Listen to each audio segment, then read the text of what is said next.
अपनी असली आईडी बता पाओ, इतनी औकात है नहीं तुम्हारी। तुम्हें पता है 2 महीने पहले एक बंदा है अक्षय बोल के, उसने यूट्यूब में बहुत गंदी थंबनेल के साथ मेरी पिक्चर डाली थी। साइबर की वजह से वो जेल गया है, अभी तक वो आया नहीं है वापस लौट के। पता है तुम्हें, साइबर कंप्लेन की वजह से मुझे बस 2 सेकंड का वक्त लगा था अपनी फ्रेंड को कॉल करने में। 2 सेकंड का मुझे वक्त लगा था। पंजाब में किसी शहर से था वो, पंजाब से था वो बंदा, और लगा दूर बैठ के भैया मैं अपलोड कर रहा हूं, कुछ नहीं होगा। बेटा मैं बहुत इग्नोर करती हूँ, ट्रस्ट में मैं बहुत बहुत टॉलरेट करना सीख गई हूं मैं। Please don't do this. Okay, pay attention. क्या बताया हमने? बार बार ब्लॉक करने के बावजूद, बार बार ब्लॉक करने के बावजूद, ये तुम जैसे ही लोग होते हैं जिनकी वजह से बचपन में जब मुझे पापा बोलते थे कि बेटा चेहरे पे दुपट्टा बांध के निकला करो, तुम लोग जैसे ही लोग हुआ करते थे उस टाइम पीरियड पे भी, जब पापा बोलते थे कि बेटा चेहरे पे दुपट्टा बांध के चला करो। धूप नहीं होने के बावजूद, अगर पापा हमारे घर पे नहीं है क्योंकि पापा रहते बच्चों, पापा छोड़ने जाएंगे, मम्मी छोड़ने जाएंगे, तो शाम के वक्त पे जब दोपहर जब ढल जाता था, शाम 6-7 बजे, और जब मैं कोचिंग से लौटती थी, मैं चेहरे पे से दुपट्टा स्टोल बांध के आती थी। क्यों इतनी दिक्कत है हम लोगों से?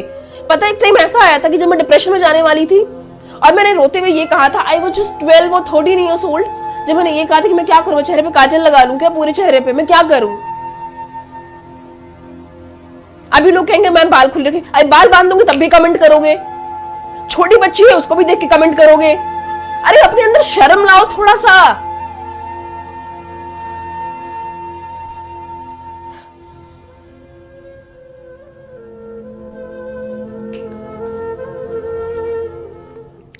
टीवी पर दिखने वाले रियल हीरो नहीं हो सकते। रियल हीरो आपके माता पिता हैं।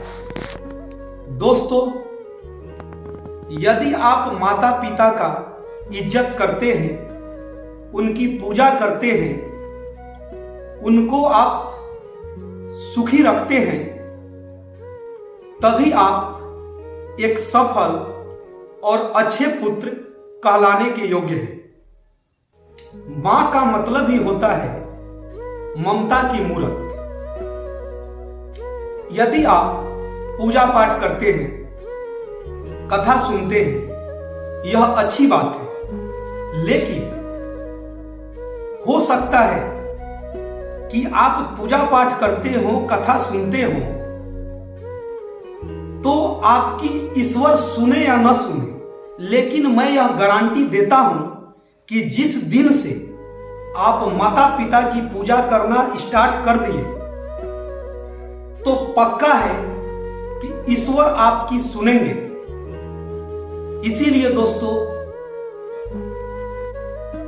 जो प्रतिमूर्ति और एक पृथ्वी पर का जो एक साक्षात भगवान है, वह माता पिता है। इसीलिए माता पिता को कभी दुखी न करें। सामान्यतः आप देखते भी होंगे कि हो सकता है कि पिता थोड़े कठोर हो, लेकिन वह आपका भलाई ही चाहते हैं, लेकिन आपकी गलतियों पर भी आपकी मां अपने पति से लड़ जाती है, यानी आपके पिता से लड़ जाती है अपने बेटा बेटी के लिए। तो आप समझ सकते हैं कि वह आपसे कितना प्यार करते हैं। लेकिन दुख की बात यह है कि इतने वृद्धा आश्रम में रहने वाले लोग वह कौन है? या आप सामान्यतः देखते होंगे कि जब बच्चे थोड़े बड़े हो जाते हैं और वह अपने जिम्मेवारियों का निर्वहन करने लगते हैं और माता पिता कुछ उन्हें डांट दिए, बोल दिए, तो बहुत सारे घर में देखने को भी मिलता है कि एक कमरे के बगल में बेटा रहता है और दूसरे कमरे के बगल में माता पिता रहते हैं, लेकिन दोनों में बोलचाल बंद है। दोस्तों, यह दूरी एक कमरे की नहीं है, यह दूरी दिलों की है।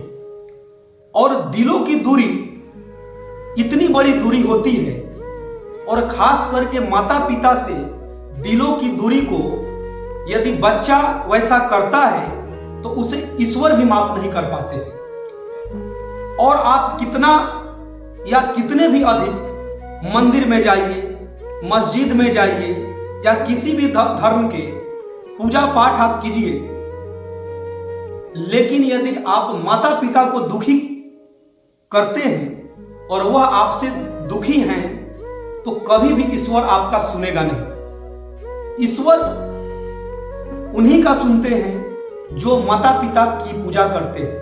वही आपके रियल हीरो हैं, वही आपके असली हीरो हैं। यह टेलीविजन पर दिखने वाले रियल हीरो कभी नहीं हो सकते हैं। इसीलिए माता पिता की इज्जत करें, उनकी पूजा करें, उनकी आराधना करें।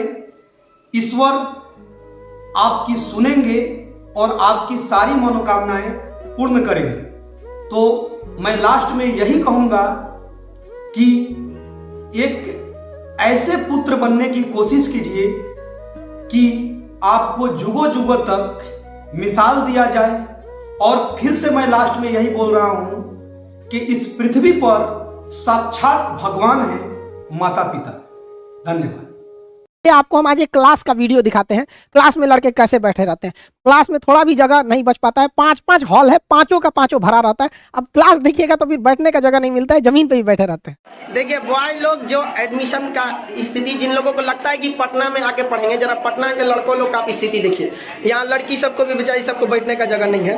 और कहता है सर कि सर हम कहीं भी बैठ जाएंगे। क्लास में कहाँ पे जगह बचा हुआ है जो बैठेगा वहां पर? आप नीचे जमीन पे जो बैठे हैं वो लोग बैठे रहेंगे।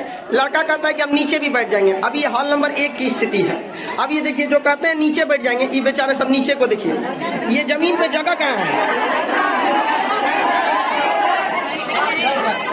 जमीन पे भी जगह रहना चाहिए तब न। देखिए अभी जमीन, लड़का कहता है कि हम जमीन पे भी बैठ सकते हैं।